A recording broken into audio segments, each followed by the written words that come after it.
who's buying? Completely different from the last cycle.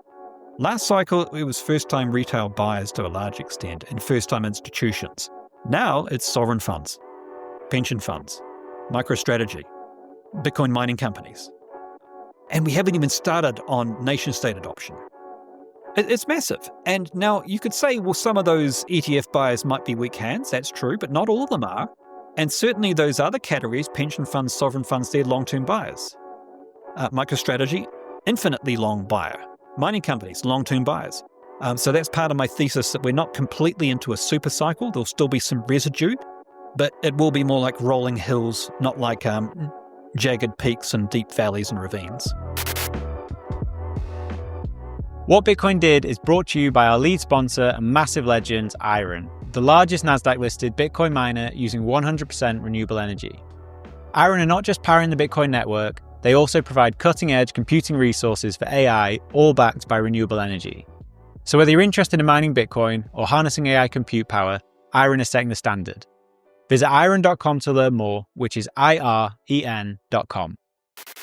Daniel Batten, how are you doing? It's been a while. I'm doing great. Good to be here, Danny. Your backdrop has changed since last time I spoke to you. Yeah, it's a little bit more tropical than last time. This is Costa Rica, San Jose. You'll see the sunset pretty soon. You might hear some parrots if you're lucky. But I'm over here because there's a whole lot of landfills. So, when most people say, why did you move to Costa Rica? It's like, for the beaches or for the, the jungles or for the sloths or whatever it was. For us, it was for the trash. Not just in Costa Rica, but all around Latin America, because there's a lot of trash heaps, and those trash heaps produce methane, and methane's good for landfill gas-powered Bitcoin mining. So is there lots of landfill gas-powered Bitcoin mining in Costa Rica happening right now? Zero. There's only 5 in the world at the moment, so it's still very nascent. There's not even any power generation happening in Costa Rica at the moment. There is some in Latin America, but there's only Australia and America. They're the only countries in the world that are using it for Bitcoin mining. Okay, so why was there the spot you wanted to go to then? Just opportunity? Because it's in the Goldilocks zone for landfills. You want a modern landfill, so it's not an open dump. So it's already got some infrastructure in place to release methane. But it's not so modern that it's got regulations that say you have to flare it, which means you've already destroyed a lot of the methane anyway. We wanted to go for venting landfills, but modern landfill sites. So Latin America's a sweet spot. Okay, got you. So Daniel, you've been the Greenpeace destroyer for the last couple of years. Greenpeace USA, not Greenpeace completely. Fair enough. But so tell me what's going on there. Have the FUD seems to have died down a little bit. Is it that they've just run out of Chris Larson's money, or do you think you're finally starting to get through to these people? I don't think I'm completely getting through. What I do know is the person who was running that campaign, who I had a couple of chats with, so did other people as well. He's now left. I can't talk about the circumstances of him leaving because that's Chatham House rules. But there was a new person who came on in place in Greenpeace USA. We were hopeful that they would continue some of the efforts that the previous one had made to want to learn more and engage more with the Bitcoin community, but then it just kind of pivoted completely the opposite direction. There was a whole lot of new FUD, which actually got destroyed pretty fast. And we haven't heard from them since June last year. Doesn't mean they're not going to fire up again. And also important to note is that Sierra Club and Earth Justice, who were also given money, they were part of the unholy trinity that was given money by Chris Larson, they still pipe up and snipe from time to time against Bitcoin. In fact, Earth Justice did something just a couple of days ago. So that keeps us on our toes. But you're right, the whole mood has changed. It's I think it's recognized now that if you're an environmental NGO and you're going to write nonsense about Bitcoin, you will be challenged. And that you'll be challenged pretty firmly, not just by Bitcoin advocates, but by peer-reviewed literature. So what's really changed is now we have 14 peer-reviewed articles saying Bitcoin has some positive environmental externalities. And that makes our job a lot easier because we can point to the research, and for them to deny it, they're basically now denying the scientific consensus, which is something that they often say that the people who they're fighting against are doing. So it's an uncomfortable position for them to be in. So the landscape's changed a lot. The thing that hasn't changed, though, is the analogy I use is like there's less poison being poured into the river, but it doesn't mean that everyone who's drunk the poison from that river, in other words, digested all that FUD from 2018 to 2020, and now believes that Bitcoin is bad for the environment, they still believe that. So all it means is we're not pouring new poison in. So there's still a lot of work to be done to turn around mainstream public opinions around Bitcoin. Otherwise, there's a risk that we have half the population who are adopted and half the population who are still appalled by it, which doesn't work so well. I mean, you can't really have ubiquity with any technology unless you have mass adoption. Can you imagine the internet if only half the population used it because the other half believed it was evil or bad for the environment? So you have to have some point, a tipping point, where that mass perception has changed. We're a long way from that, but at least we've stopped pouring the poison in the top of the well. So how do you think we get to the point where mass perception changes? It's a very good question. The only way to really do it is it's too hard, conversation at a time. You can't do it just using data. You've really got to do, it's got to be a coordinated campaign. That's the only way to do it. So using the tools that basically have been used against Bitcoin to change mass opinions, PR in other words. Mm. And in the sort of, I guess, like mainstream media circles, whereas a lot of this FUD has come from, De Vries was always the sort of cited data that was why Bitcoin mining was terrible for the environment. Has it reached a tipping point where people understand that De Vries stuff is nonsense?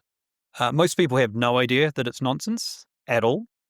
However, they are receptive to hearing the idea that it's nonsense when confronted or when they would quote a study which is from De Vries. And the reason for that is that his work has been so unilaterally debunked in a number of different peer-reviewed studies now that, again, it's not just a handful of Bitcoin advocates who are saying it's nonsense. Now, of course, they were right, but the fact they were Bitcoin advocates, not independent energy researchers, meant that they weren't taken seriously. Now we've got independent peer-reviewed journal articles saying that it's rubbish. People are taking notice, but it's not widely known at all. I feel like there's a lot of Bitcoiners who have been confronted by this FUD for years and years and years and have got to the point where like, oh, I just can't even bother talking about it. Like the data's on our side, I give up.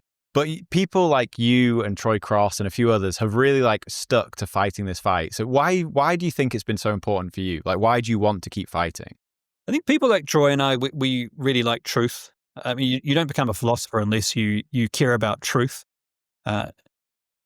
Troy has made it his profession. I haven't become a philosopher, but I still, it offends me when people are saying things which are dishonest. So at a basic core value, when I hear something that's not true that I know to be untrue, I feel a desire to correct it. But not with everyone, because you've got to be pragmatic and not everyone is receptive to hearing the truth. So you have to be mindful of that as well. But the other thing is that I come from a technology adoption background. I ran a technology company. I then ran a couple of technology funds. And so for the last couple of decades, I've seen a lot of technology adoption trends. And you also see the things that stand in the way of technology adoption. And so when I looked at Bitcoin, and I'm a latecomer, remember, I really only started writing about it 2022. But when I saw it, I was like, I was looking at it through a technology adoption lens and specifically about what are the things that could stop this being widely adopted. And very fast, one of the top things was FUD. And then you look at the FUD, and I did just a couple of weeks ago a search about the top terms that are used against Bitcoin. So Bitcoin useless, Bitcoin worthless, Bitcoin criminal, et cetera, et cetera. You go through a list, then you do Bitcoin energy and Bitcoin environment, and the order of magnitude, larger amounts of articles written on that subject than anything else. It's not even close. It's more than 10x. And so this has been a very sharp and effective attack vector against Bitcoin.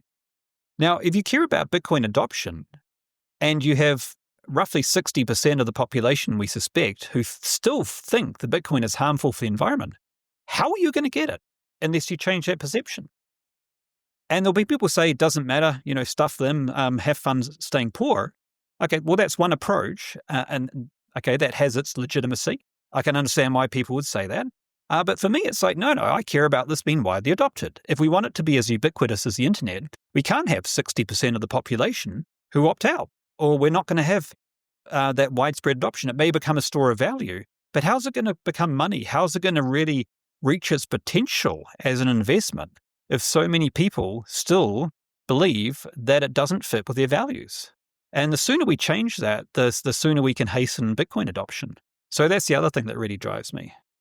So it's interesting that you say, because you came into Bitcoin, as you said, relatively late. 2022 is when you started writing about it. Why was it that mining was the thing that got your attention straight away? Like, it seemed like you went right in at the deep end with mining. Yeah, I had an unusual baptism with Bitcoin. I was writing about mining for about a year before I really even started looking at Bitcoin as an asset by itself. Okay. And it was because that one of the funds that I ran was a climate tech fund. And so I was first looking at Bitcoin in terms of just the question, Bitcoin mining, is it net positive or net negative, or which way is it trending with the environment? That was all I was interested in. And it was only really through osmosis and been mixing with other Bitcoiners. Then I said, okay, well, what is this Bitcoin thing then? What does it do apart from the Bitcoin mining? And then I realized it had a whole lot of other uses to humanity apart from the environmental ones. But it was the environmental ones and the energy ones, the ability to balance grids and all the rest of it, mitigate methane, reduce prices for everyday consumers, etc., stop curtailment of your renewable energy. Those were the utilities that I understood first, because that was just the entry point, and that intersected with the things that I was researching anyway, namely climate tech. And since then, since you started writing about Bitcoin mining, what have been the biggest changes in the industry? In the industry itself, there's been a huge amount of changes. One of the biggest changes is like last cycle. So people started mining at an enterprise level, maybe 2017. That's when companies like Marathon, Riot came along. And then the first cycle where you had enterprise miners in quite some numbers was last cycle. And because of that, you also had the first cycle where some of them got wrecked. Core Scientific, for example. Now, they've had a wonderful rebirth, which is great. I think it's the best bounce back from bankruptcy ever, isn't it? It was incredible. Yeah, the pivot to AI really was effective. But it was a last gasp effort. And the reason they went into Chapter 11 was a combination of buying ASICs at completely the wrong time. Because the cost of ASICs, a lot of people don't realize, is it closely mirrors the price appreciation of Bitcoin. And we had a cycle where you buy it at the right time, wrong time, they cost 4 times more, 5 times more than they cost at the lower point. There's no other asset on the planet where the actual machine, that doesn't happen with computers. It doesn't happen with laptops where suddenly they cost 5 times as much as they do in a bear market versus a bull market. They're impervious to it, the same price. But Bitcoin miners change fundamentally. So if you buy them at the wrong time, then the amount of hashing you can do relative to the capital you've spent is minimal. So that was one thing that happened with Core Scientific. They also didn't have lockdown PPAs in place, and they also were paying a high price for electricity. And that combination led to them and others getting liquidated. Did they also loan against their ASICs, or were they not one of the companies doing that? Possibly. I don't know enough of those details. I know some were definitely. But those three things by themselves, and that happened not just with them, but with a number of companies, was enough that a lot of them just got wrecked. But when companies get wrecked, there's also learnings. And so this cycle round, you're not seeing that same behavior. You won't see, even when the bull market really starts ripping, that people will be chasing the market. You won't see large mining companies that are buying at the peak cost for ASICs. You won't see them failing to lock down power purchase agreements. You won't see them paying a high cost for their electricity. And that's really positive, because that also means you won't see a lot of large miners being liquidated. And when large miners get liquidated, that's bad for everyone, because then the Bitcoin eventually gets liquidated as well, and that's bad for Bitcoin price, and that's exactly what happened last cycle. So one of the big changes this cycle is, as the market matures and as people understand mining dynamics better, the risk of large players getting liquidated has gone down, and therefore the risk of one factor that affects downside volatility has also gone down. The other thing you're seeing is that mining companies are really wanting to not have Bitcoin mining being their only source of revenue. And every mining company has a different thesis about what their secondary source is. For a number of companies, it's going to be selling ancillary services back to the grid, demand response, basically getting paid to shut down and help stabilize the grid. For other companies, it may be AI. It may be AI hosting. It may be carbon credits and RECs. It may be mining some other proof of work-based altcoin. But it has to be something. There has to be maybe selling some other proprietary technology.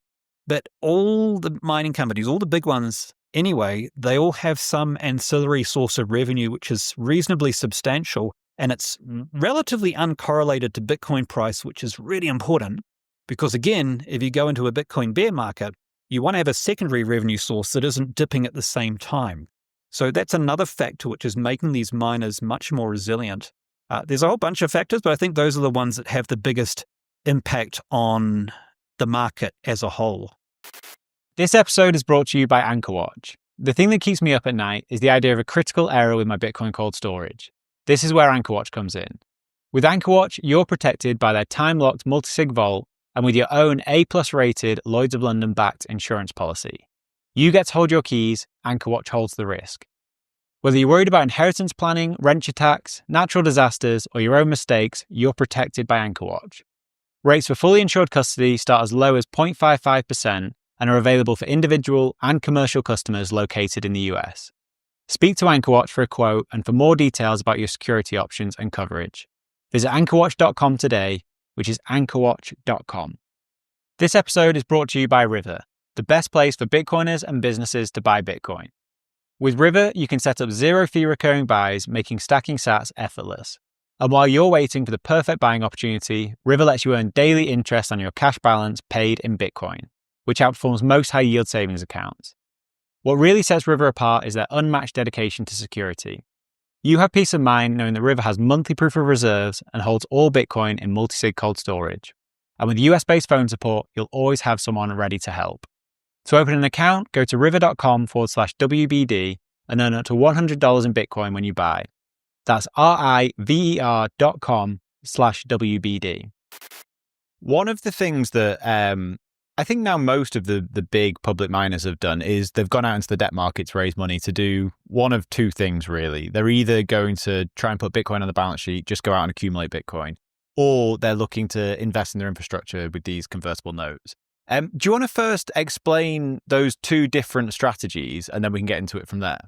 Yeah, so standard business practice, when you don't have a Bitcoin business and you don't have an asset such as Bitcoin that can radically appreciate in value, particularly in the infrastructure development arena, says you get really good at what you're doing, you raise debt, you use that debt to reinvest in infrastructure and grow your business. So that's what an electricity generator would do, for example, right? If you're a solar farm or a wind farm, you get profitable, which means you have to use Bitcoin mining for your wasted energy. Therefore, you get profitable. You pay off your operation in 3.5 years rather than 8.1. You get more profitable. You expand your solar farm. You expand your wind farm. You reinvest in infrastructure. And that's what a lot of Bitcoin mining companies do as well. They'll get very good at what they do. They'll lower the price it takes to mine Bitcoin. They'll get very efficient. They'll get good economies of scale, purchasing ASICs. They'll get great wholesale electricity agreements.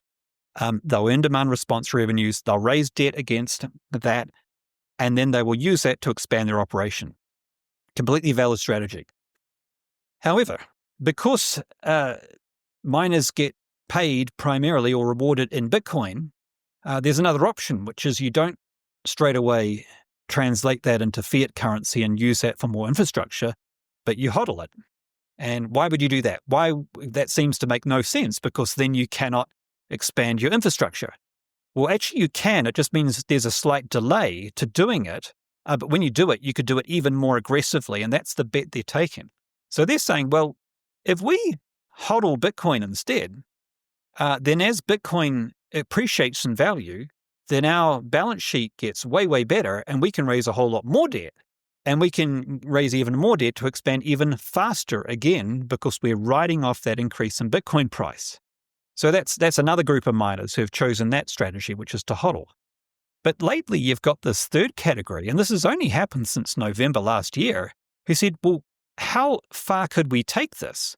What if we not only hodl Bitcoin, but we actually raise through convertible notes or debt? And we use that not for infrastructure, but to purchase more Bitcoin. And Mara, Riot, and Hut 8 have all chosen the strategy and have all added more than 10,000 Bitcoin to their own corporate reserves, not through mining it, but yes, through mining it, but also through purchasing it. And that's something that no one really saw coming even 6 months ago.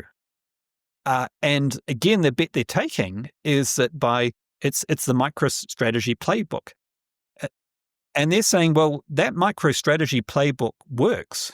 It creates this flywheel where you create more Bitcoin in your balance sheet. Therefore, you can raise more debt. You can issue more convertible notes. You can use those convertible notes to raise more Bitcoin. Why wouldn't we repeat that?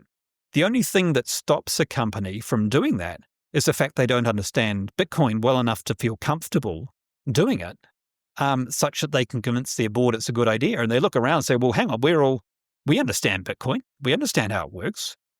All their board is Bitcoiners. And so they're like, well, we get it. This makes sense. So the due diligence process for them saying yes to it was actually quite simple. And they're saying, yeah, we're going to do that too. Sometimes we'll purchase it. We'll always be mining it. And therefore we'll be growing our Bitcoin treasury faster than if we just mine it. So you said there the only reason you wouldn't do that was if you didn't get Bitcoin. But I think there's another reason. So like CleanSpark and IREN, obviously a sponsor of the show, have both done this differently, where they've gone out, they've issued convertible notes, and they're investing that in infrastructure to go out and mine more Bitcoin. And I think the reason that, like, their reasoning for that, I assume, would be that they want to back themselves as Bitcoin miners. They know they can mine way under spot price of Bitcoin. So why go out and buy Bitcoin at 100K when they can go and mine it at 30 or whatever their cost for mining Bitcoin is? So why do you think Riot and others are deciding to buy Bitcoin at spot rather than try and mine more Bitcoin way below?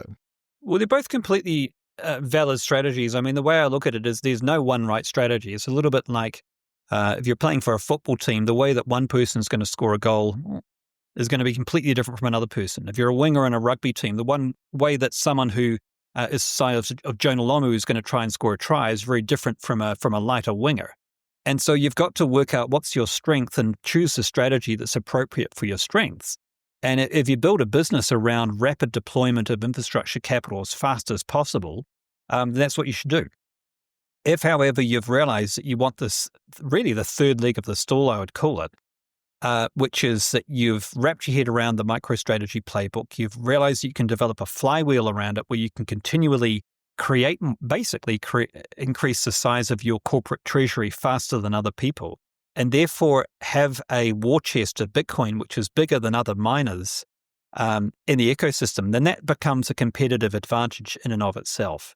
It gives you more resilience. And again, as you're building up that corporate treasury, even though, as you say, theoretically, that may have come at a larger cost than it may have come to mine it, you can only mine so much with the hash rate you've got. And to get enough Bitcoin to be able to mine vastly more than your competitors, that's hard when they're all growing very fast as well.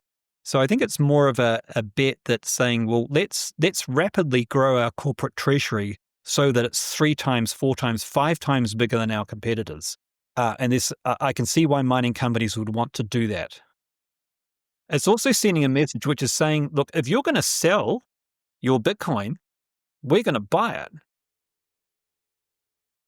And the interesting thing there is now what that does is in the last 2 months of last year, it flipped Bitcoin miners to being net accumulators of Bitcoin for the first time ever, which means that they were actually buying more Bitcoin than they were distributing back to the market. But not even that.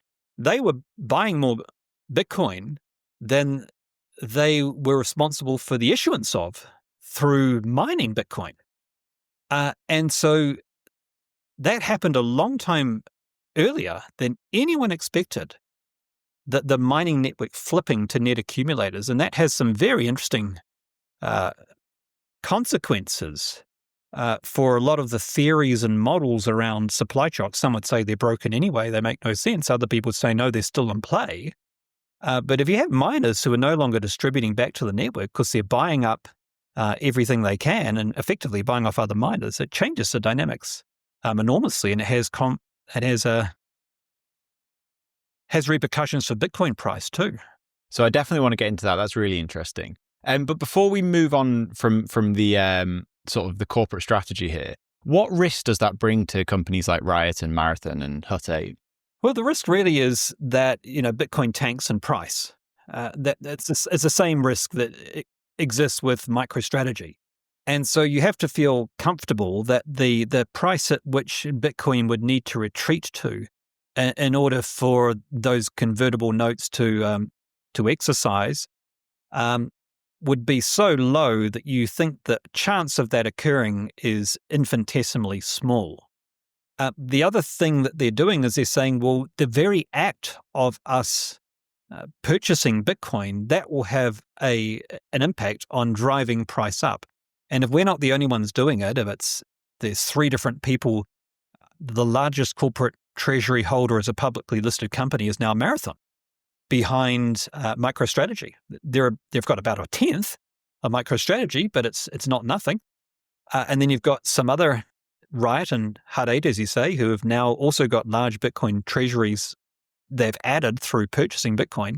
And every time they purchase more, again, it means that impact of Bitcoin miners becoming net accumulators is heightened, which in turn has an effect to help to stabilize the Bitcoin price. And we're starting to see this in play now, where over the last few months, you've had a lot of downside pressures on price. You've had a lot of hodler distribution, a lot of hodler selling, huge amount.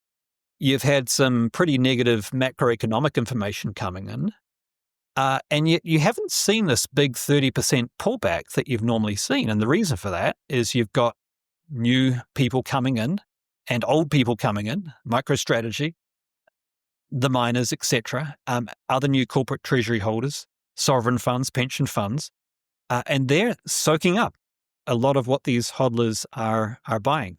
So these mining companies will be watching that very closely and saying, you know what, I don't think we're going to get the same big price drawdowns that we used to get in the past. And even if we do, we've done our calculation and we're not going to get forced liquidations. So what's the market's reaction to this spins? Obviously, these are all publicly traded companies, so we can see what the market's kind of valuing. If you compare the kind of CleanSpark and IREN strategy to the Hut 8 and the Riots, which one has been taken more favorably by the market? Well, in terms of share price, it's really interesting because you've got this strange dynamic where if you announce you have a Bitcoin treasury strategy, it's an aphrodisiac to share price unless you're a Bitcoin mining company. Interesting. Which is fascinating. And the logic seems to be, well, if you're a Bitcoin mining company, you should be sticking to your core business and mining Bitcoin because you say you can do that cheaper than buying it. So why would you buy it?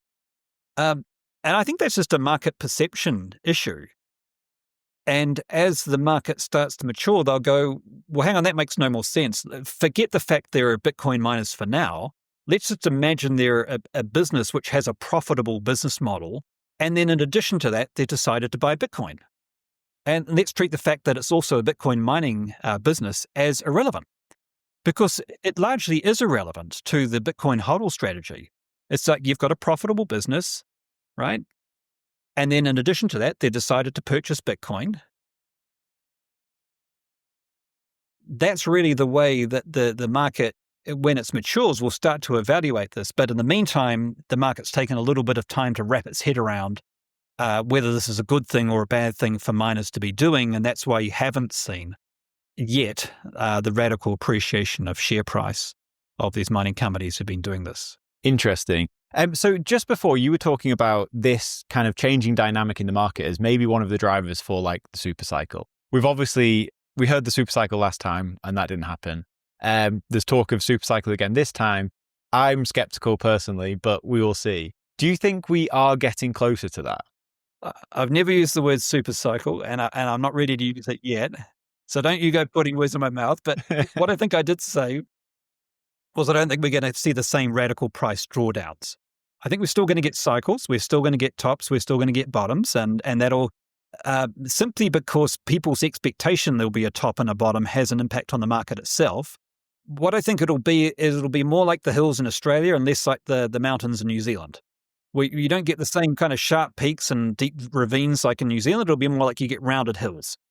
And that'll be because that a lot of the things that drove the depreciation of Bitcoin, they're going to be softened, they're going to be dampened, and there's just not as many drivers.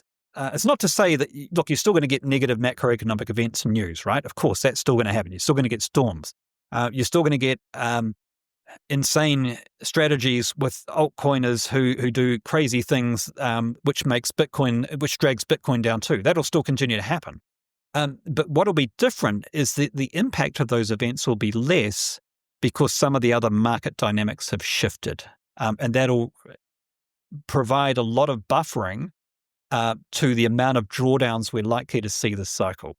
So I think it won't be a super cycle yet, but it'll be a softer cycle. We'll have, I would expect, not the same blow-off tops, but I don't think we're going to get massive drawdowns of 70% plus either. This episode is brought to you by Casa, the leading Bitcoin self-custody solution. I've been using Casa since 2019 and I can't recommend them enough. Casa have options for all Bitcoiners, from a 2 of 3 multisig to a 3 of 5 and a private client option for absolute best-in-class security. Casa also do inheritance, which I very recently set up, and it really couldn't be easier. My inheritance plan has gone from a vague treasure map for my wife to a rock-solid security plan that I have total confidence in.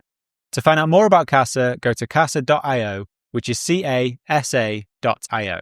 This episode is also brought to you by Ledger. If you're serious about protecting your Bitcoin, Ledger has the solution you need. Their hardware wallets give you complete control over your private keys, ensuring that your Bitcoin stays safe from hacks, phishing, and malware. With Ledger's easy-to-use devices and the Ledger Live app, managing your Bitcoin has never been more convenient.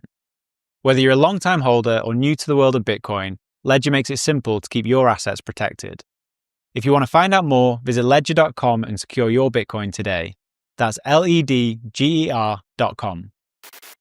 Do you think the access to capital markets that these public mining companies now have, which obviously private mining companies don't have to anywhere near the same degree, drive miner centralization? Well, it certainly means they're going to be pulling away in terms of how much Bitcoin they have in their treasury. However, I would see that not as something that creates more centralization in mining, because again, if you look at the next biggest player as a public company, which is Marathon, it's still 1/10 the size of MicroStrategy. So I think a bigger centralization risk is more the centralization risk that one player, i.e. MicroStrategy, has a lot of Bitcoin in its corporate treasury. That's something that I think we should keep an eye on. In terms of miners themselves, it's really just the hash rate distribution that's the biggest factor. And you hear this talked about a lot, but if you compare, again, Bitcoin mining companies to other companies, say, for example, the automotive sector, there's much more centralization in the automotive industry than there is in Bitcoin mining. Where the largest Bitcoin mining company in the world right now, which is Marathon, I think has around 6% of total hash rate. Well, the largest automotive manufacturer I haven't caught up lately I would imagine would be more than 10%. And then if you look at industries like social media, right, search, smartphone manufacturer, they're way more centralized again. And so it's not as much of a concern. I think it's more of a rhetorical concern. I'm not as concerned about that centralization. And whilst you are going to see that definitely if you have access to capital markets, you can use that to grow faster, absolutely. But by the same token, you got to remember there's a whole lot of, look, Bitcoin mining loves cheap energy. A lot of cheap energy is stranded. And a lot of that stranded energy is it's in pockets which are too small for it to be worth the while of large enterprise miners to be worth chasing.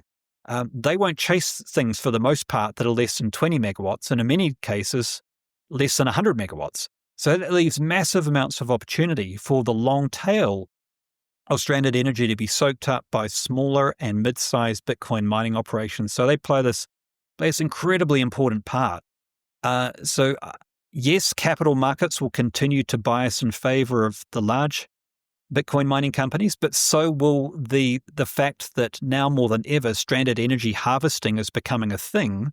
Yes, Bitcoin mining companies who are large will soak that up, but there'll be a lot they can't that smaller ones will come in and they'll chew up. That's one of the most interesting parts of Bitcoin mining world to me, is that like the work that people like Gridless are doing in Africa. There's obviously lots in Central and South America as well. Where do you think the most interesting area for Bitcoin mining is right now? Well, I'm biased, of course, so I think it's trash heaps and landfills. But if you look a little bit more broad than that, look, it's exactly people like Gridless. It's in terms of new innovation, I think there's a number of different areas.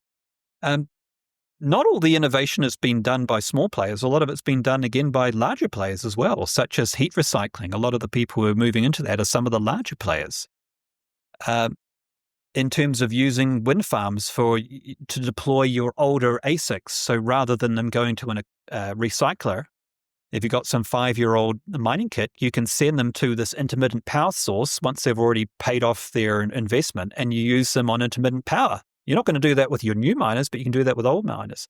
So there's fascinating applications with stranded energy, with renewable energy, with microgrids, as you said, with flare gas mitigation, with methane mitigation, with heat recycling. It's just phenomenal. And for someone who loves the innovation that it drives, it just keeps on getting better and better. And then you've got these crazy, brilliant people like Nate Harnum, who's using Bitcoin as a catalyst for making this technology called OTEC that was mothballed in the 80s as this new baseload renewable energy source.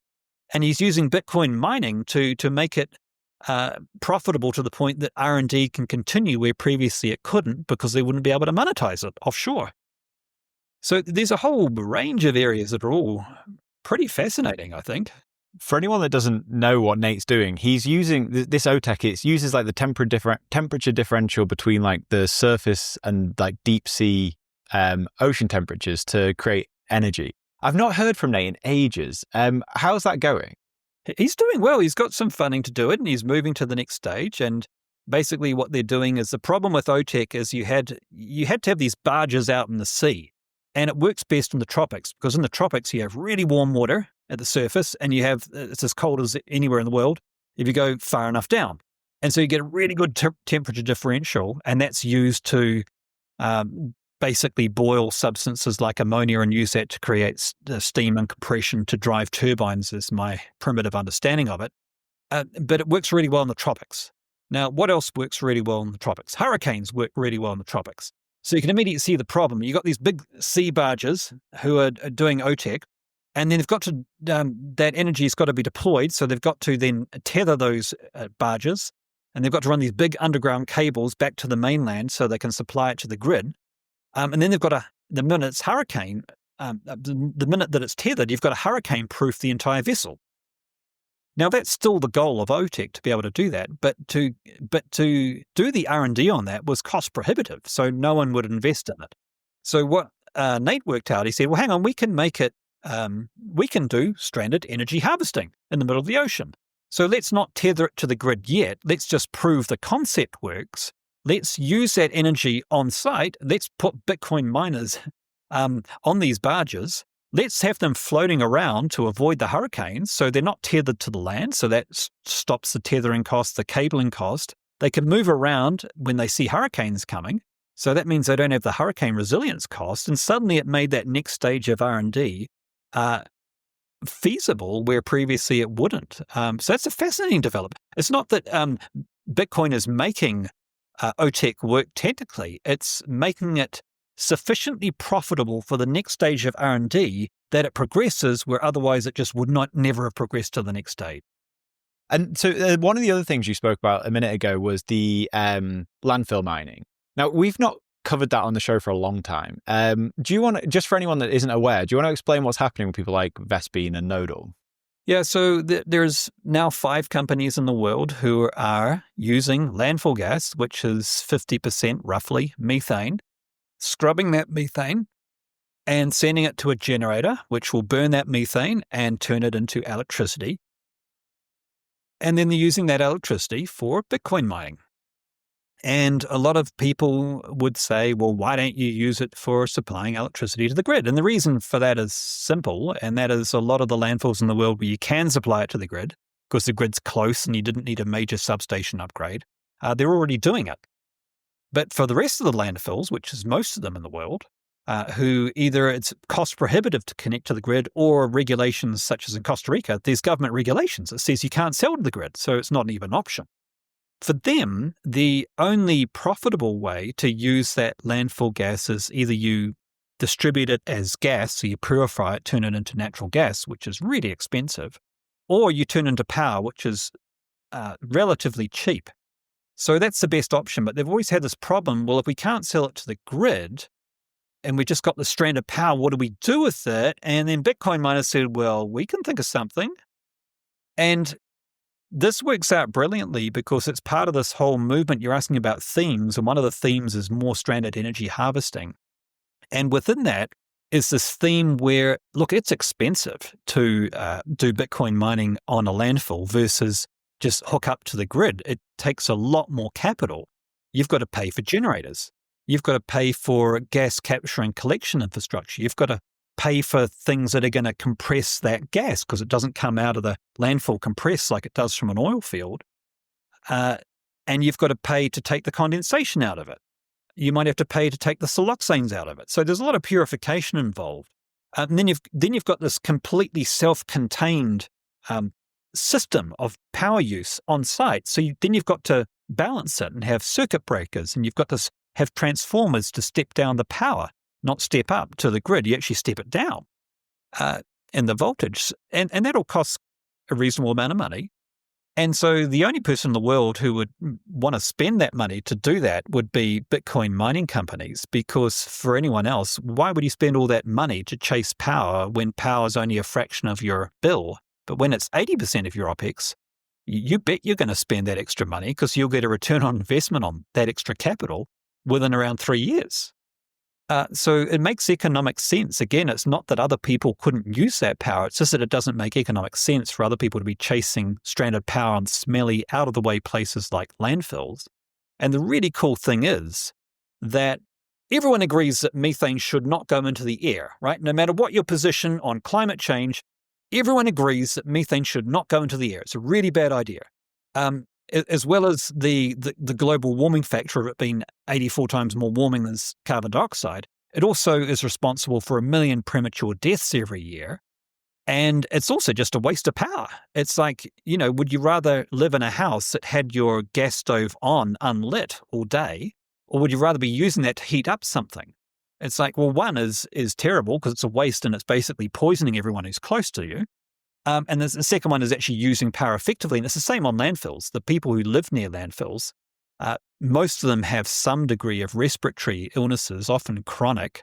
Often they're in places in the world we have impoverished communities. You have children who are born with birth defects and deformities. It's horrendous because they're living on these landfills and they're continually exposed to basically elevated methane levels. It's like the unlit pilot light on your gas stove. 24/7. 365 days a year. So Bitcoin mining has not just the ability here to monetize a wasted asset, it's actually improving human health. It's solving major environmental issues. It improves the smell because you get rid of the gas. Doesn't take it away completely, but it takes away a lot of the odor. So it's tremendous, and it just slashes emissions, which are a major concern as well for in the form of this methane that's coming off this landfill. And the landfill owner wins because they get a monetizable asset. It solves the pollution problem. It means they don't have to pay $1 million for a flare stack.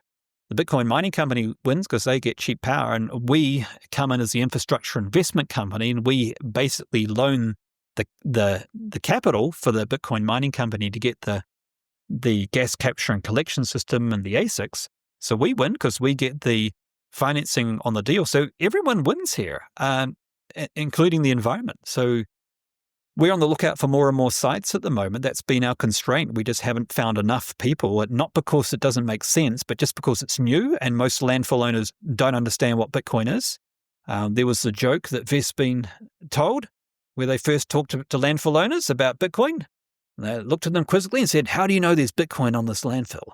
It's so cool, like these downstream impacts from Bitcoin mining that you would never have seen happening like 5 years ago.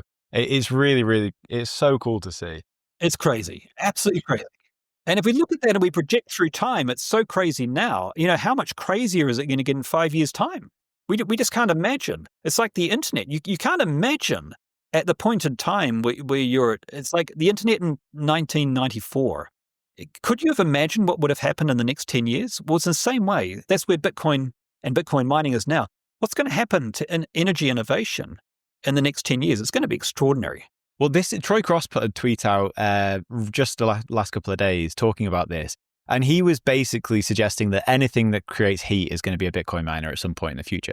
I mean, I've actually got my Canaan Bitcoin miner sat up here that's not plugged in because it's summer in Australia. And even that tiny little thing is too hot right now. But is that the future that you kind of envisage happening?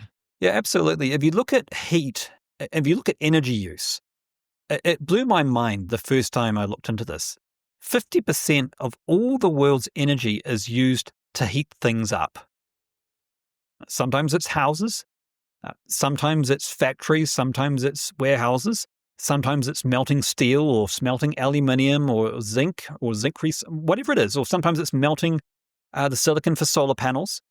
But 50% of the application of 50% of all the world's energy is used for heat. Now, obviously, what comes off the back of a Bitcoin mining rig, no matter how much of a Bitcoin enthusiast you are, you're probably not going to suggest that's going to be enough to melt steel or to melt silicon for solar panels. It's not. But it is enough for a whole lot of other things. It is enough to heat up water for residential users. This is enough to heat up homes. It's enough to heat up swimming pools, New York bathhouses. It's enough to dry timber. It's enough to heat up a tropical fish farm. It's enough for district heating in Finland. And so we're continuing to go, hang on, what else could this be used for? What else have we been using? Something we have to pay money for where we've got free heat here. It's just a matter of how do we distribute it? And in the future, I think you'll start to see industries will be co-located based on whenever there's a Bitcoin mining unit, there'll be a timber tannalizing factory as well. Because you'll be saving so much money. We have a tropical fish farm, it'll just be a no-brainer. You have Bitcoin mining co-located. We have a bathhouse, you'll have Bitcoin mining co-located. If you're going to set up you build a new residential apartment, you'll have Bitcoin mining that'll be set up to do the heating of that apartment. I absolutely imagine a future where this is not some crazy exception that just a few Bitcoin mining enthusiasts do, but this becomes the norm. Why? Because it makes economic sense. A year or two ago, I had a call with a company that were in, I don't remember exactly where. It may have been Finland, but it was definitely a Scandinavian country anyway. And they were looking at putting Bitcoin mining into the municipality to do at least the first portion of heating the water. Because obviously these houses have to have boilers and Bitcoin miner's not going to boil water, but it might get it to 40 degrees C, or I don't know how hot it'll get it. Yeah, even hotter actually. Yeah. So how much, is that something that's growing, and is that something that's actually happening now? Yeah, it's actually happening. It's happening in Denmark, and it's happening even more in Finland. These Scandinavian countries, they have this thing called district heating, where they have this supply of pipes. And at the moment, how they're heating it is they're using biomass, they're using peat, coal, natural gas, a little bit of oil, a few other things, but more than 50%, about 54% of it comes from fossil fuel sources. Now, if you're doing Bitcoin mining in Finland, then it's only 8% fossil fuel sources, because is it mainly Finland hydro? has mainly hydro and quite a lot of nuclear as well. And so that difference between that 8% and that 54%, you're actually reducing, this is decarbonizing. So this is another fascinating argument where the critics who have said that Bitcoin is creating emissions, you're going, well, hang on a minute. Bitcoin mining prevents emissions from landfills. Okay. It helps to incentivize solar operators to pay off their operation to expand the grid faster. Well, that means a higher renewable energy proportion on the grid. That's decarbonizing. Okay. And it's taking these sources which are partially fossil fuel or more than 50% fossil fuel and replacing it with something which is only 8% fossil fuel. That's decarbonizing. And then the critic might say, well, it's not happening at scale, but actually that's not true either. Finland now, if you look at the different Bitcoin mining companies who are operating in Finland, there's about 3 of them now, maybe 4 at scale, and then quite a few small ones. The largest one's Marathon.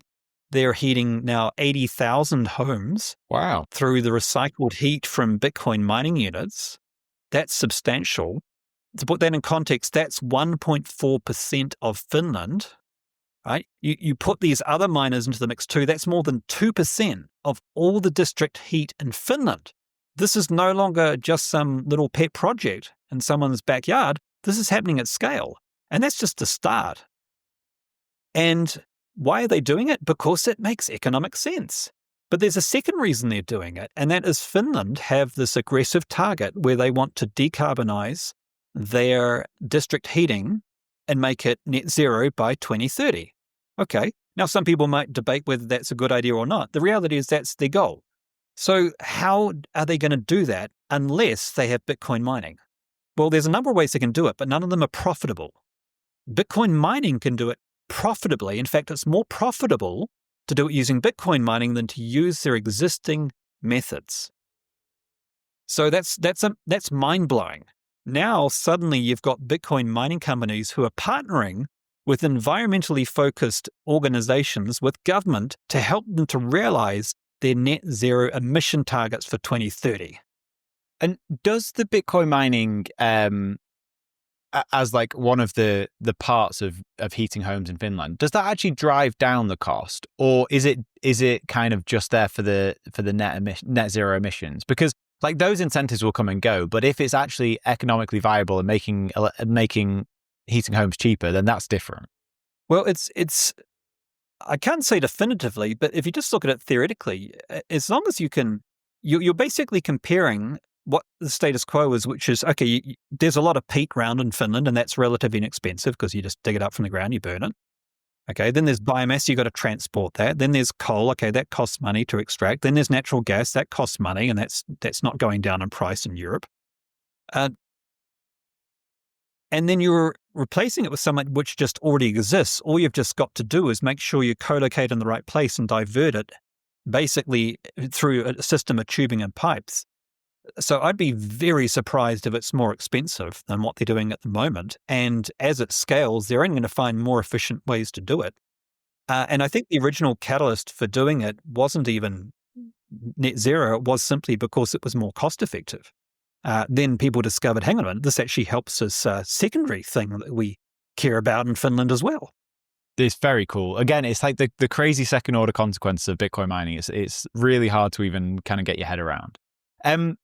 Just changing gears a little bit, one of the other cool things we've seen over the last few years is Bhutan. I think amongst like all the talk of strategic Bitcoin reserves and nation state adoption of Bitcoin, I think Bhutan is one of the coolest examples of actually using Bitcoin. So they've mined Bitcoin. I think they've got over $1 billion worth of Bitcoin now. First of all, do you want to talk about that? And then do you think this is a model that other small kind of energy rich companies are going to follow? Oh, look, absolutely. So for context, Bhutan did this on the quiet for a long time. And then they announced a couple of years ago, hey, by the way, we've been mining Bitcoin secretly with our surplus hydropower. So in Bhutan...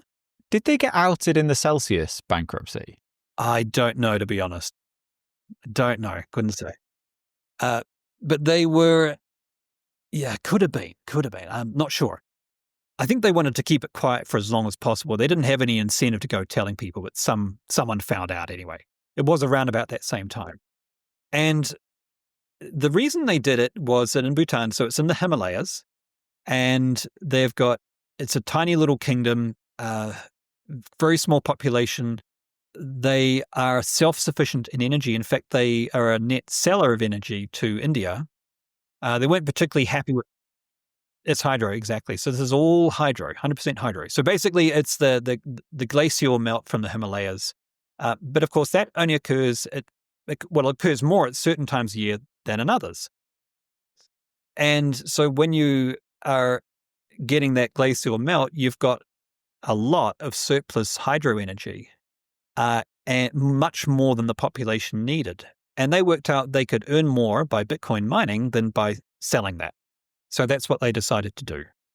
Exactly the same as what Ethiopia decided to do with their dam, that they wanted to use it for Bitcoin mining rather than to sell that energy to another country. Same as what Paraguay did. Rather than sell it to Brazil, they wanted to use it for Bitcoin mining because they could get a better price. So in all cases, it's been absolutely brilliant. And it's no coincidence in all three cases, it's hydro energy because hydro is baseload and hydro has these big seasonal fluctuations where you can use Bitcoin, like in Costa Rica, same thing. You can mine Bitcoin all year round, but you'll get a lot more of it in the rainy season than in the dry season. So it's ideal for Bitcoin mining. And in terms of building up a strategic Bitcoin reserve, there's two ways you can do it. One is to buy it, and second is to utilize your existing energy assets, which are stranded or wasted, and you just turn that into Bitcoin, which is an even more beautiful way to do it because it does cost you money, but it doesn't cost you nearly as much as if you have to buy it at spot price, particularly if you have that infrastructure already in place. Now, the interesting thing with dams is, and this is the case in Ethiopia, when large dams are built, often they're built with World Bank or IMF funding, and they overbuild them.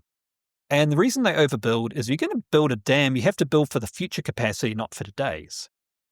Because it's pretty hard to build half a dam, right? And then you expand it later. So you build these enormous dams that have the capacity to deliver more energy than people will need for at least the next 15 years, which means they take a very long time to get a return on investment, unless you mine Bitcoin with it. And so what they've worked out in Ethiopia is there's this huge dam, they can get a return on investment much faster. And what happens is, as they use it to mine Bitcoin, because suddenly they've got another buyer of energy, it's not taking energy away from anyone, it's just energy that would have been wasted, then they can reinvest in building more transmission lines ahead of schedule. What do they do with those transmission lines? They direct more energy to rural populations or from dispersed populations. So again, more people are getting more energy abundance. It pays off the dam faster, which is good for the electricity board, good for the country. And in the meantime, you build up an entire Bitcoin mining infrastructure. And these are countries that, again, Paraguay, Ethiopia, Bhutan, what do they have in common? Small countries. None of them are inside the West. All of them have these big assets that they've been innovative enough to work out. We can mine Bitcoin with that. And they don't have a lot of the FUD in the media that's dissuaded a whole lot of people that it's a bad idea. So they can come at it neutral. They don't have a whole lot of unlearning to do. Like a lot of people, regulators and policymakers, they've actually got to unlearn the nonsense they've read in the media before they can actually start to neutrally appraise Bitcoin. So they don't have that impediment. So they can actually start looking at it fresh based on whether it makes economic sense. And they've concluded it absolutely makes economic sense. It's the cool kind of like asymmetry in Bitcoin where countries like Bhutan and El Salvador, which I imagine most Bitcoiners 5 years ago probably haven't even barely heard of these countries, and now they're kind of front and center on the world stage in Bitcoin. Have you heard any kind of rumors, or have you got any idea of where the next kind of like Bhutan might be? Where do you think there's other opportunity for nation states to be mining Bitcoin? Just look at where there's surplus hydro energy. Bitcoin loves hydro. A couple of years ago, the major power source was hydro. I think it's only gone up since then. And so you can bet that a lot of it's still going on in China for the exact same reason. You just won't hear about it. But you've got massive hydro facilities in China. They're building a new dam, right? That dam will also be built it'll have more capacity than it can realize. I would be very, very surprised if they don't use en masse Bitcoin mining to monetize a lot of that surplus energy. We already know that China is doing a lot of Bitcoin mining right now, including Inner Mongolia. Why Inner Mongolia? Because that's where they're building out a lot of solar and wind. And what happened there was a lot of the heavy industry went through an economic downturn. They're still in it. A lot of the heavy industry left. And so there was more solar and wind. Well, there were two issues. Number one was the inherent intermittency of solar and wind, which meant that sometimes wind was being turned into power where people didn't need it, or solar was turned into power when people didn't need it. So immediately they said, well, we can monetize that. We can mine Bitcoin with it. But then when heavy industry left, that left a permanent need for another user of energy. And they said, well, let's put more Bitcoin mining in place. So that's already happening. So there'll be more going on in China, and you'll start to see, where else is there? Anywhere near the Himalayas, anywhere near the Andes, because those are places you'll get a lot of Bitcoin mining occurring, because you have a lot of water with that glacial melt as well. So it'll be defined geographically to some large extent, and that's exactly what's happening already. And then you don't have to have snow-capped mountains either. Basically, wherever you have hills and there's a lot of rain, you also have that potential. So then places like where I live in Costa Rica, you're not going to see it at the same scale, but what you might see is a whole lot of microgrid development. There are two operations that one of which I visited recently, which are about 1 megawatt micro hydro, stranded energy, mining Bitcoin in Costa Rica. So that makes a whole lot of sense. Gridless in Africa, doing the same thing. Yeah, they're looking at building out lots of these little Powerful. microgrids. They're going to do a lot of that. And a lot of that, some of it's going to be biomass, but a lot of it's going to be hydro. The other place that's really interesting is the Gulf states. So we know that they've just come out, they bought over $400 million of the Bitcoin ETF. They're obviously energy rich as well, not hydro, but they've got a ton of oil. Do you think they're going to look at mining Bitcoin? Yeah, they're already mining Bitcoin. There's a collaboration that's occurring there at the moment with a water desalination effort. Again, that was Marathon in the UAE a couple of years ago. Fascinating as well, because one of the applications, this is about the time the water FUD came out about, Bitcoin uses too much water, which turns out it didn't. It was just more of the same transaction, energy use per transaction. Okay, we can measure water use per transaction, which is equally a fake metric. But anyway, that's another story. But then I got interested to see, well, what is the real story with Bitcoin and water? And it turns out that with desalination, I think it's called, takes a huge amount of energy. And you've got to separate the brine from the water, the salt from the water.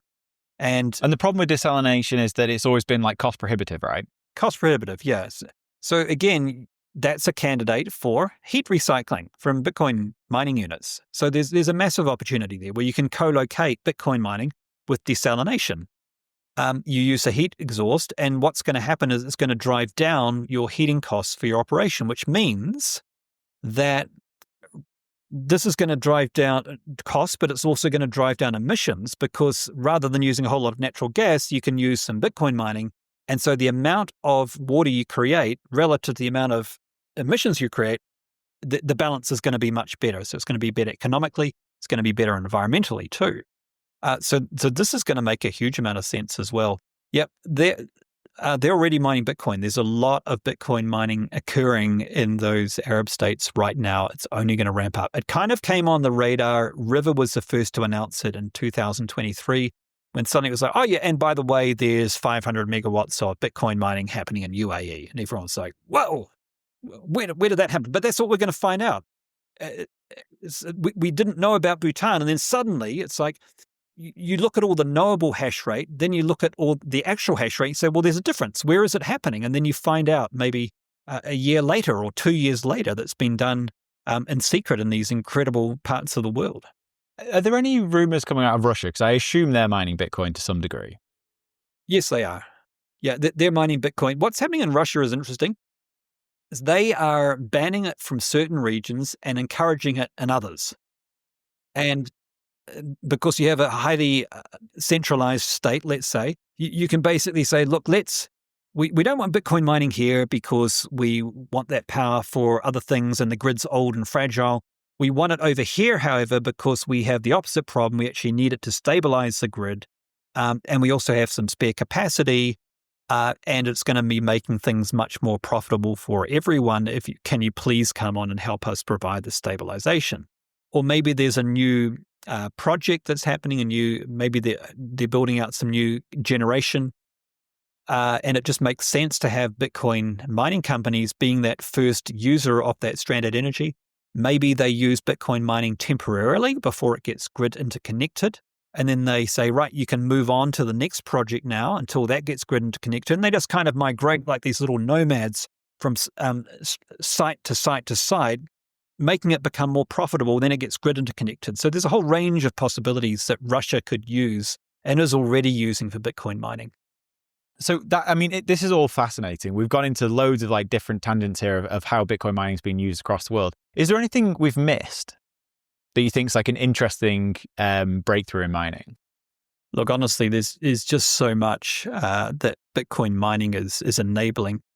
What you're starting to see happen already with just last week again, it was announced that Tether and this large, I think it's Brazilian agricultural company had done a deal where Tether had purchased 50% of the company or 51% of the company. But it's not just an agriculture company. They also were an energy company. And you might think, well, that's an unusual combination. It's not unusual at all. When you run a lot of sugarcane, for example, you get a huge amount of waste. And what do you do with that waste? Well, you can turn that into methane and you use that for power. And they have multiple 100 megawatt plus operations. And so they realized that that was a candidate for using for Bitcoin mining because particularly when it's stranded, it made more sense to mine Bitcoin than to try to sell it to the grid. Sometimes they can, but sometimes they can't.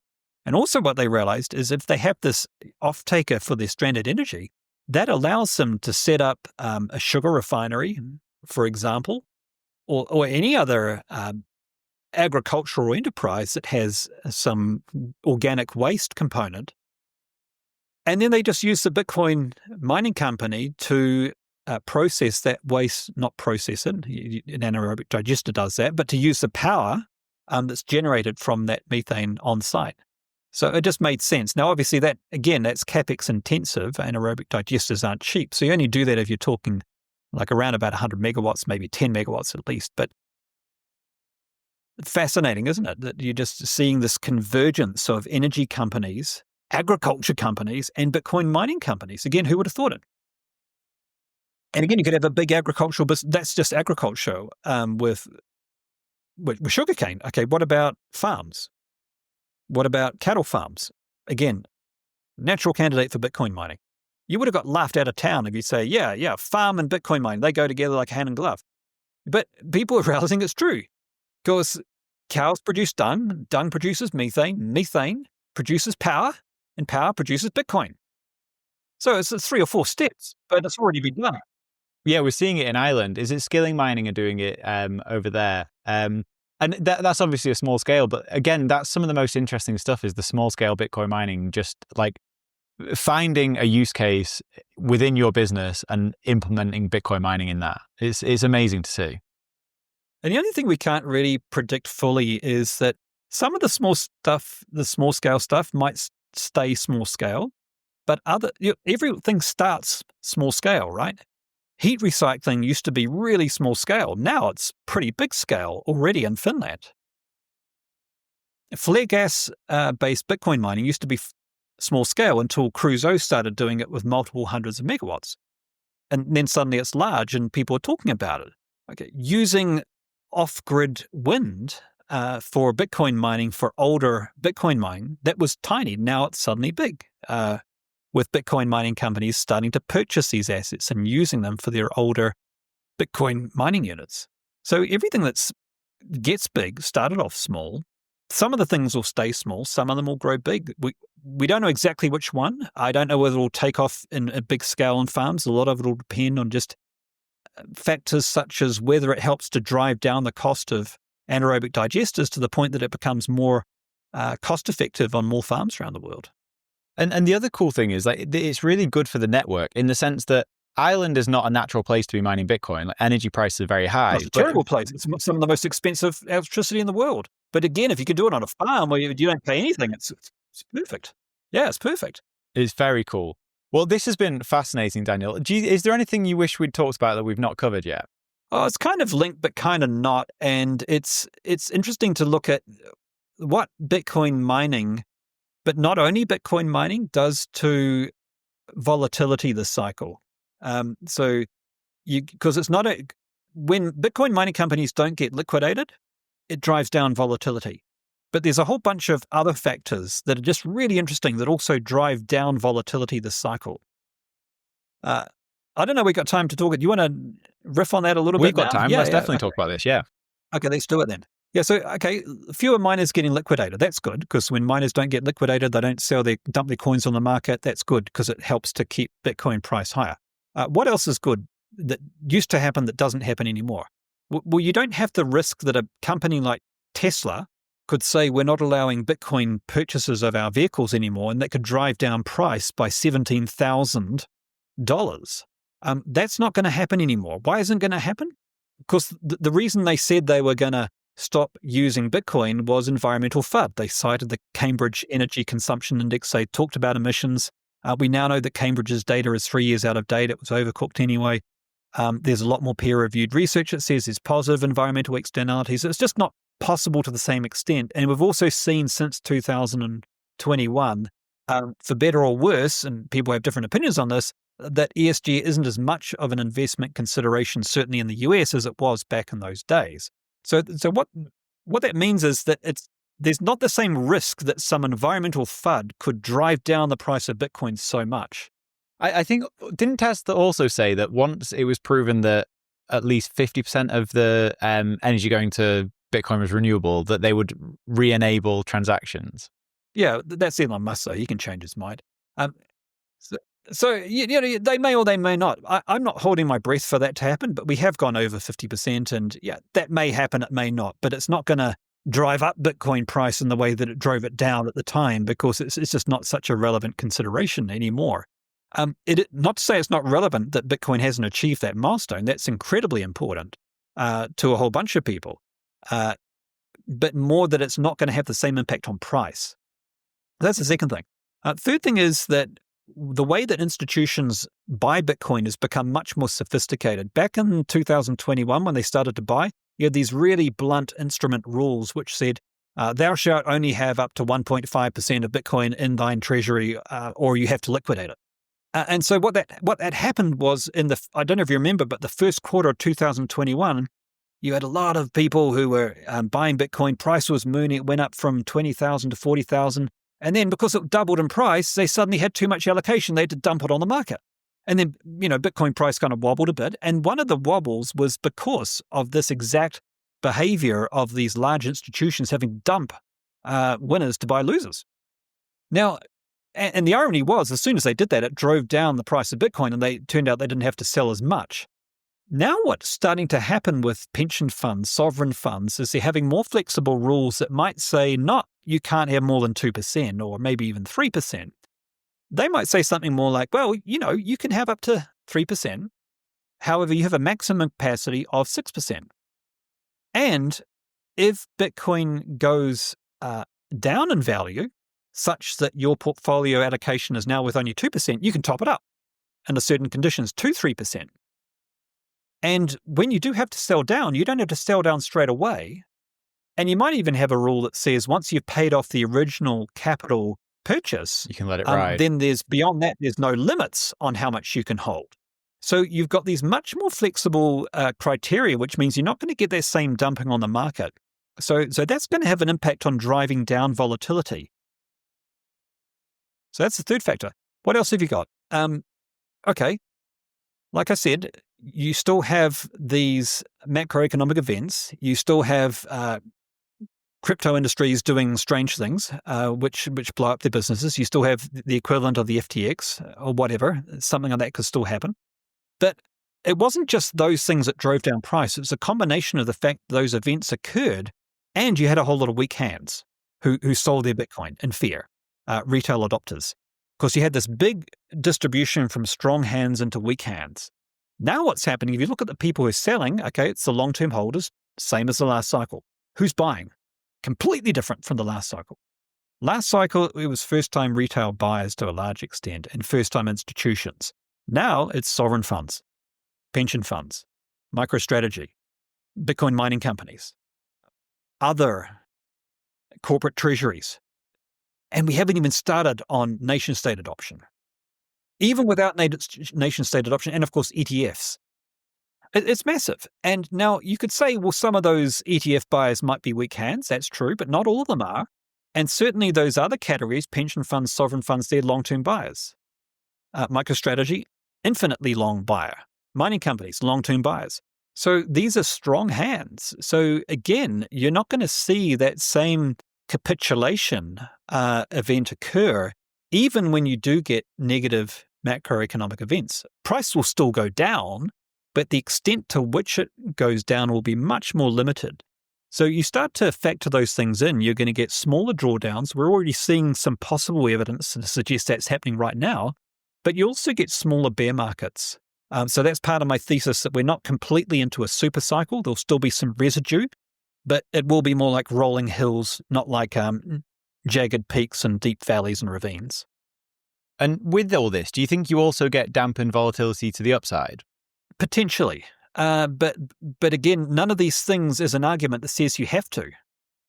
All of these arguments are all saying you'll get less downside volatility. But what would be an argument that said you necessarily had to get less upside volatility? None of these arguments. So you'd have to come up with a different thesis. It doesn't necessarily follow that both will occur together. The only thing that's a little different is that you say that you will get less upside volatility is you haven't seen retail participation to any degree this cycle, which has been typically what's caused those big upside volatility blow-off tops. So that you're not seeing yet, and you may not see to the same degree as you did in previous cycle. We don't know yet. It would be speculative.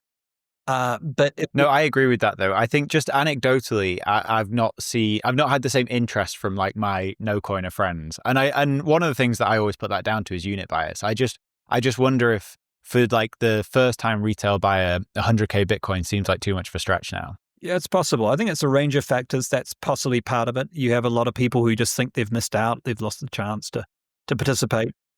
You definitely have a lot of people who won't even consider it because they don't feel it's a value fit. That's a big problem.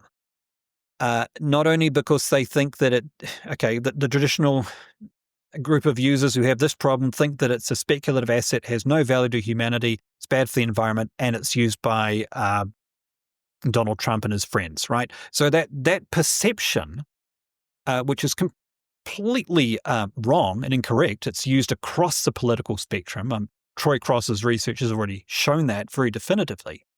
But that perception is an obstacle to a lot of people and will probably shut out a lot of retail investors this cycle. Everyone gets Bitcoin at the price they deserve. Daniel, this has been really great. Thank you very much for giving me the time. Is there any way you want to send anyone before we close out? Oh, just in terms of where to find me, I'm on Nostra and I'm also on X at DS Batten. Those remain the two best ways to get hold of me. And what about the fund? Oh, the fund, yes. So we're really interested in people who, if you know a landfill anywhere that's sufficiently big enough, we'd love to talk to you. And I know it sounds very vague and broad, but we can work with you to say, hey, what are the criteria we're looking for? Tends not to work so well to say, hey, there's a landfill down the road that you could use. It's much better if you actually spoken to the landfill owner. You've had a conversation. But if you have something like that, we'd love to talk to you. And our fund is ch4capital.com. Amazing. Thank you for the time, Daniel. You're welcome.